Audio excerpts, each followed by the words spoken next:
Bom dia, tudo bem? A mensagem que Deus colocou para mim hoje, ela diz assim: com Deus não existe plano B, falhar não é uma opção, confie e continue trabalhando. Senhor, tende misericórdia de nós. Perdoa, Pai, todos os nossos pecados, livra-nos de todo mal, nos afasta de tudo aquilo que não vem de Ti. Nós agradecemos, Senhor, por tudo que tem feito, pelo alimento, pelas vestes, pelo banho, pela Sua palavra. Nós te louvamos, nós te bendizemos, nós te amamos, pois somente Tu, Senhor, é o nosso Deus e em Ti confiamos.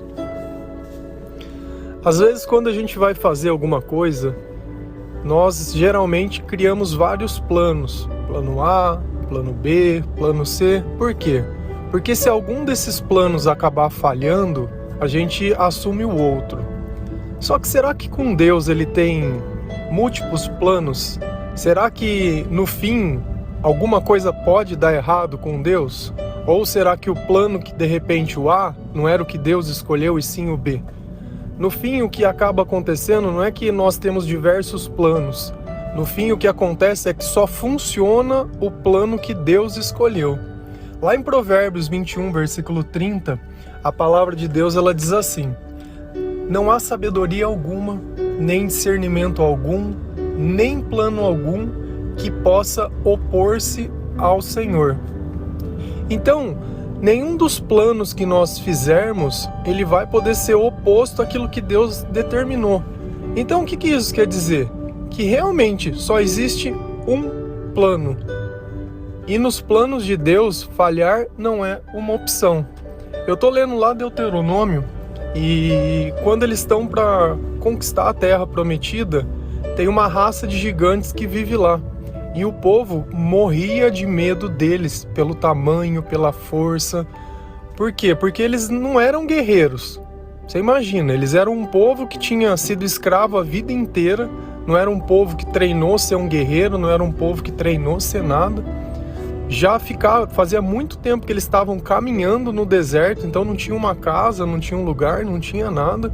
E aí você vai olhar uma terra onde as pessoas elas cresceram em torno de uma atividade, viveram em casas, eles se construíram, então tinha gente que podia treinar e você olhava que eles tinham defesas e tinham armas, então assim, eles se aperfeiçoaram naquilo. Se não fosse só isso, ainda eles eram enormes.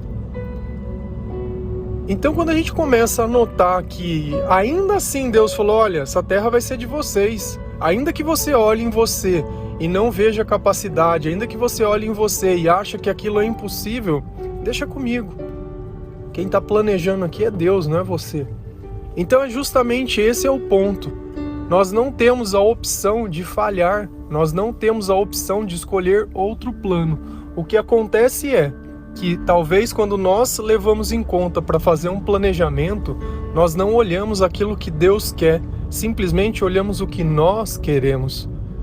E o que nós sempre queremos é tomar vantagem sobre as coisas, é conseguir o máximo sem esforço nenhum.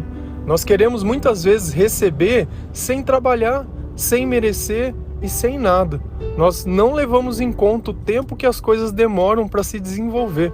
Quando você encontra uma árvore, que uma fruta ela está madura e pronta para ser comida, você nem teve a ideia de quem plantou aquela semente, de quanto tempo ela cuidou, de quanto tempo ela regou e de tudo que teve que acontecer para que você pudesse ir lá e pegar essa fruta pronta. E não tem nada mais gostoso que isso, que você poder chegar numa árvore e poder pegar. Eu costumo andar de bicicleta e eu adoro quando eu encontro alguma árvore que tem fruta. Não tem, é muito saborosa, é diferente dessa que a gente compra no supermercado. Só que percebe que para que aquilo pudesse acontecer, um conjunto de coisas aconteceu antes e muitas vezes eu não consigo levar em conta nada disso. Só que nos planos de Deus é muito maior. Por quê? Porque Ele leva em conta a vida de diversas pessoas e Ele nunca vai favorecer uma para prejudicar a outra, com uma ressalva. Se a outra pessoa for mal, Ele vai favorecer a pessoa que está mais alinhada com o pensamento dele. Justamente por isso que ele justifica que o povo de Israel, eles iriam vencer aqueles gigantes, não porque eles eram bons, mas porque os gigantes eram maus. Então a gente começa a perceber que Deus, ele sempre vai estar do lado de quem está mais alinhado com os pensamentos dele. Então perfeito não vai existir nenhum. Vai ter os piores dos piores. E esses normalmente vão acabar sofrendo o peso da mão de Deus. Lá em Romanos 8, versículo 29 e 31, a palavra diz assim: sabemos que Deus age em todas as coisas para o bem daqueles que o amam, dos que foram chamados de acordo com seu propósito. Que diremos, pois, diante dessas coisas? Se Deus é por nós, quem será contra nós? Então, nós não precisamos criar um plano B. Por quê? Porque se Deus é por nós, quem será contra? Se Deus ele criou esse plano, quem pode fazer esse plano dar errado? Só uma pessoa, nós mesmos. A partir do momento que nós desistimos, a partir do momento que nós deixamos de confiar, a partir do momento que nós achamos que as coisas não vão mais dar certo. Então, muitas vezes as coisas fracassam na nossa vida por nós mesmos, não pelos outros, mas por nós. A partir do momento que eu começo a ouvir mais o medo que a minha esperança, a minha vida ela começa a sair dos trilhos. Ainda que alguém caminhe comigo o tempo todo e eu fique imaginando milhões de coisas, e ao invés de olhar os fatos, eu começo a olhar os meus pensamentos e eu quero começar a adivinhar e a imaginar o que acontece. E baseado na minha imaginação eu começo a reagir, não em fatos, mas no imaginário. Eu começo a querer tomar medidas, a imaginar coisas. Não tem como isso dar certo, não tem como isso participar da nossa vida, não tem como isso simplesmente estar alinhado com os planos de Deus. Por isso que muitas vezes na nossa vida fica aquela sensação de que sempre as coisas elas estão incompletas. Por quê? Porque nós começamos sempre a sonhar longe de Deus. Depois a gente ora e se humilha e Deus está dizendo, olha, não é por aí, por que você está indo por aí? Não, mas eu quero vir por aqui. Então, do nosso jeito, não vai dar certo. No meu tempo, não vai dar certo. Se você tem a certeza que algo vai acontecer, a espera, ela não se torna dolorosa. Eu não fico triste porque aquilo não está acontecendo. Muito pelo contrário. Eu olho à minha volta, eu percebo o que eu posso viver e eu vivo exatamente aquilo. Porque às vezes o que Deus está me aperfeiçoando nesse momento, eu vou precisar usar essa qualidade no futuro para mim poder chegar naquele plano perfeito, para mim poder dar conta do que Deus está pedindo para mim. Então sempre vai existir um tempo para cada coisa, sempre vai existir. E ainda que hoje pareça incerto, e ainda que hoje você muitas vezes não saiba o que vai fazer, como as coisas vão ser, isso pouco importa. Vamos voltar a pensar um pouquinho. Quantas vezes você não criou planos e quantas vezes você não teve sonhos? Quantas vezes você não esperou que as coisas fossem de um jeito e elas simplesmente foram de outro?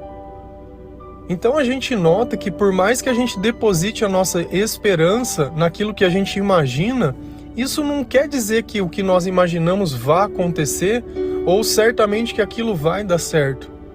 Muitas vezes nós acabamos sofrendo o tempo todo quando algo sai simplesmente fora do lugar. Quando uma pessoa ela deixa a nossa vida, quando a gente abre mão de um trabalho, quando alguma coisa simplesmente sai do controle, quando a gente descobre que alguém disse alguma coisa que magoou o nosso coração, ou quando nós dizemos algo para alguém que magoou outra pessoa. Sabe, todas essas coisas elas não fazem parte dos planos, mas elas acontecem. Quando a gente pensa em algo, a gente só pensa na glória. Quando eu penso que eu preciso arrumar um novo emprego, eu só penso no que eu quero comprar, não no que eu vou oferecer para aquela empresa. Quando eu penso em um relacionamento, eu penso no que aquela pessoa vai me servir, ou quanto cômodo pode ser minha vida, ou quanto ele vai me ajudar. Eu nunca penso no que eu vou oferecer, só no que eu vou receber. E com Deus é um pouco diferente, porque Jesus ele ensina que é dano que se recebe. Então, na verdade, eu tenho que criar planos onde eu possa servir para alguma coisa. Porque não há planos onde eu apenas vou ser servido, onde eu simplesmente vivo a minha vida e os outros que resolvam carregar. Desse jeito não dá certo. Eu não sei que tipo de vida você quer ter, mas nessa vida nós podemos fazer uma escolha. Viver como todo mundo vive, de altos e baixos, e muitas vezes a gente pensa que sucesso é dinheiro, e muitos têm dinheiro e não têm paz, muitos têm dinheiro e não têm nada, muitos têm dinheiro e não têm prazer, e outros não têm nada e são felizes e contentes com as coisas que têm. E tem também aqueles que não têm nada e são amargurados. Por quê? Porque o ser não tem nada a ver com o ter. O ser é quanto Deus está presente na nossa vida. O ter não. O ter eu posso sacrificar todas as coisas e continuar trabalhando. Eu posso arrumar 2 empregos, eu posso economizar, eu posso priorizar alguma coisa, eu posso fazer um monte de coisa simplesmente para ter. Eu só fico curioso com uma coisa. Como que você vai levar isso o dia que você morrer? Não vai. Como é que você pode fazer o tempo voltar atrás? Não pode. Como é que você pode fazer abrir as portas que Deus tinha aberto e você fechou? Não tem como. Às vezes é melhor a gente voltar para o deserto, esperar o mar se abrir, saber que nós teremos que batalhar, que fazer, do que simplesmente voltar lá para o Egito e achar que lá aquilo é o meu lugar e aqui eu mereço isso. Sabe, esse tipo de pensamento nós temos o tempo todo, quando a gente tenta voltar para o passado, para reviver algum tipo de coisa. Para trás não dá mais para voltar. Sinceramente, para trás não dá mais para voltar. Para frente nós não sabemos para onde vamos, mas o presente momento nós podemos ter uma certeza, que se Deus estiver conosco e se Deus é por nós, quem será contra nós? Aí vem a pergunta: Deus é por você? O que você faz para Deus? Quanto de Jesus está no seu dia a dia? Quanto de Jesus está nas suas palavras? Quanto de Jesus está no seu tempo? Quanto de Jesus você gasta para que as outras pessoas também possam ver que Deus tem atuado na sua vida? Quantas vezes você serve de farol para as outras pessoas? Pessoas que estão perdidas. Pessoas que muitas vezes não tiveram a oportunidade de conhecer o Evangelho. Pessoas essas como nós, que por um acaso acabaram caindo aqui, que receberam esse áudio, que receberam essa mensagem. Pessoas que muitas vezes não sabem o que vai fazer, não sabem como vai pagar uma conta, não sabem como vai consertar o erro, não sabem de nada. E é nesse momento que a gente tem as maiores dúvidas, que a gente nota que até mesmo na terra que a gente vive, o momento que antecede o nascer do sol é o momento mais escuro que existe. E talvez seja essa escuridão que você esteja vivendo. A escuridão da incerteza, a escuridão do fracasso, a escuridão da solidão, da tristeza, onde muitas vezes você quer tirar a sua vida para ferir outras pessoas porque você acha que os outros deveriam ter feito mais por você. Engraçado que o que você deveria ter feito pelos outros você não para pensar. E nem o que você recebeu sem merecer também você não para. A gente só pensa na parte que é favorável pra gente. Quando a gente aprende a ser justo, a gente avalia os dois lados. E como eu sempre digo, é melhor que nós ficamos com o prejuízo, mas que Deus esteja do nosso lado, porque nós podemos conquistar tudo novamente. Agora, quando a gente abre mão da presença de Deus na nossa vida, quando a gente busca a justiça dos homens e não a de Deus, aí nós vivemos ao acaso, aí nós vivemos ao léu. É uma espera que machuca, é uma espera que ela é incerta, é uma espera que não tem muito que a gente fazer, simplesmente deixa o tempo ir passando. Tempo que é a coisa mais valiosa que nós temos. Se você tiver tempo para gastar com as pessoas que você ama, gaste, porque quando a saudade vem, não tem o que ser feito. Se você puder olhar dentro dos olhos de alguém, se você puder sorrir, se você puder abraçar, se você puder ouvir, faça. Faça, porque vai chegar um tempo que isso não vai ser mais possível. Eu, sinceramente, eu gosto de partilhar com vocês a minha vida, no sentido dos meus sentimentos, no sentido do que já aconteceu comigo, das coisas que eu já passei, justamente porque porque eu acho que Deus ele tem que estar conosco. Eu falo da Bíblia, eu falo de como viver, de como se comportar, de como isso transforma a nossa vida, testemunhando, porque eu acho que nós temos que testemunhar o milagre que tem acontecido no meio de nós. Não simplesmente ler um Jesus como se ele tivesse morto, um Jesus como se ele não tivesse mais conosco. Muito pelo contrário, muito pelo contrário. Ele está no meio de nós, ele está junto de nós, ele participa da nossa vida, ele participa de tudo. Amém? Que Deus abençoe cada um de vocês, que Jesus possa continuar nos guiando, que o Senhor encontre graça na nossa vida e que nós possamos servi-lo, que o Espírito Santo nos capacite a encontrar o nosso propósito, que ele afaste de nós toda a ansiedade, toda a incerteza e tudo aquilo que não vem de Deus, que nós sejamos obedientes, que nós possamos ter temor ao Senhor, que nós possamos praticar o perdão e o amor e a caridade. Amém? Um bom dia.